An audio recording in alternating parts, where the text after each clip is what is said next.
चोर चोर, क्या कर रही हो तू मेरी गाड़ी के साथ? नहीं नहीं मेम साहब, हम कुछ चुरा नहीं रहे थे, हम बस गाड़ी को देख रहे थे। जिंदगी में कभी तूने गाड़ी नहीं देखी है क्या? नहीं मेम साहब, वो गाड़ी देखी है लेकिन सिर्फ सपनों में। आपकी जैसी गाड़ी और आपके जैसे कपड़े पहनना हमारा सपना है। पर ये सारी चीजें तो नॉर्मल है, ये किसी का सपना कैसे हो सकता है?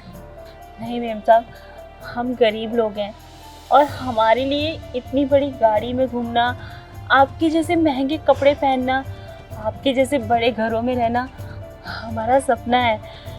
अगर ये सपना हमारा पूरा हो जाए ना तो हमें लगेगा कि हमने अपनी ज़िंदगी की सारी खुशियाँ पाली, सारे ऐशो आराम पा लिए। बस इसीलिए आपकी गाड़ी देख रहे थे हम। अच्छा तो चल मेरे घर तू। सब हम आपके घर क्यों जाएंगे?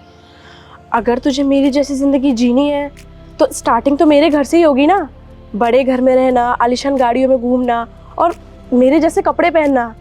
तो ऐसा कर, एक दिन के लिए तू मेरी वाली जिंदगी जी, ठीक है? क्या सच में हम आपकी ज़िंदगी जी सकते हैं? हाँ, क्यों नहीं।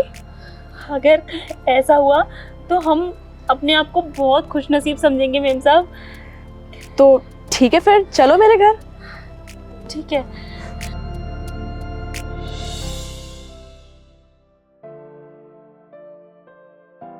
चल जल्दी उठ, उठ जाना, खड़ी हो जल्दी। अरे मेम साहब, क्यों जगा दिया आपने मुझे? क्यों जगा दिए का क्या मतलब है? तुझे पता है ना आज तुझे मेरी वाली जिंदगी जीनी है, तो उसके लिए ऑफिस आना पड़ेगा तुझे।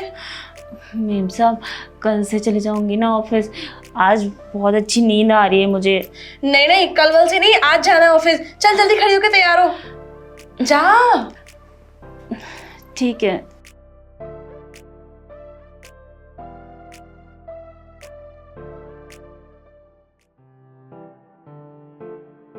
यहाँ क्यों बैठ रही हो? वो मेम साहब, नाश्ता दे दीजिए मुझे भी। तुम्हें पता तुम अभी पूरा आधा घंटा लेट हो, अब तुम्हें नाश्ता भी करना है, ऑफिस में जाके करना। लेकिन मेम साहब थोड़ा सा। एक दिन की लीव लग जाएगी, ऑफिस में जाके नाश्ता करना, जाओ। ठीक है।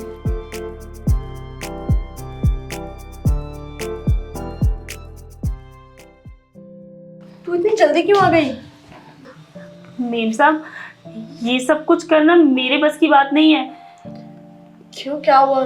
किसी ने कुछ कहा तुमसे या कोई ऐसा मुश्किल काम दे दिया जो तुमसे नहीं हुआ? मेम साहब, कैसे कर लेती हो आप इतना सब कुछ? रात को 10 बजे ऑफिस से घर आना, फिर खाना पकाना, फिर उसे खाना, फिर उसके बाद कंप्यूटर पे काम करना, उसके बाद दूसरे दिन फिर से 5 बजे उठकर खाना बनाना, ऑफिस जाना और फिर ऑफिस जाकर बॉस की डांट सुनना। आप इतना सब कुछ कैसे कर लेती हैं मेम साहब? इसका मतलब तुम्हें बॉस ने डांटा?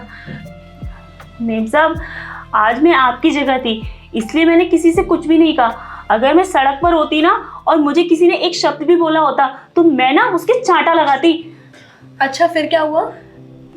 फिर मेम साहब, वो चपरासी भाई है ना, उन्होंने मुझे आपके ऑफिस में आपकी जगह बिठाया। फिर उसके बाद जो हुआ ना, मैं तो दंग ही रह गई। फाइल पे फाइल आने लगी, उस पे स्टाम्प लगाना, सिग्नेचर करना, इतना सब कुछ। मेरा तो सिर चकरा गया मेम साहब। इतना सब कुछ करने के बाद जब लंच का टाइम हुआ तो फिर मुझे बॉस ने बुला लिया अपने केबिन में मीटिंग के लिए। फिर वहाँ पे मीटिंग हुई। मेम साहब, मैं क्या बताऊँ आपको, मीटिंग में तो मुझे कुछ समझ ही नहीं आ रहा था। फिर मैंने जब बॉस से एक सवाल पूछा ना तो बॉस ने मुझे खरी खोटी सुना दी। इतना सुनाया ना कि मुझे तो ऐसा लगा कि मैं भाग जाऊँ वहाँ से। बस ऐसा गया मेरा दिन आज का। अच्छा, तूने तो कहा था कि तुझे मेरी वाली जिंदगी जीनी है, अब पता चला कि ये जिंदगी कितनी कठिन होती है जीनी। हाँ मेम साहब, मुझे नहीं जीनी आपकी ये लाइफ, मुझे तो मेरी वही लाइफ पसंद है, वही ठीक हूँ मैं तो। हाँ, तो कभी भी किसी को देख के ये नहीं सोचना चाहिए कि वो इतने बड़े घर में रह रहा है, इतनी बड़ी बड़ी गाड़ियों में घूम रहा है, लग्जरी लाइफ स्पेंड कर रहा है, तो उसको देख के कभी ये नहीं सोचना चाहिए काश हमारे पास भी वो चीज़ें होती। उसको देख के कभी लालच नहीं करना चाहिए।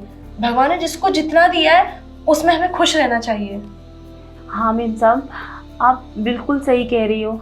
आज के बाद मैं ये लालच या फिर ऐसा सपना कभी नहीं देखूंगी। मैं जहाँ हूँ, जैसी भी ज़िंदगी जी रही हूँ, मैं उसमें बहुत खुश रहने की कोशिश करूँगी। आप सच कह रहे हो। चल, ये तो अच्छी बात है ना, तुझे समझ में आ गया।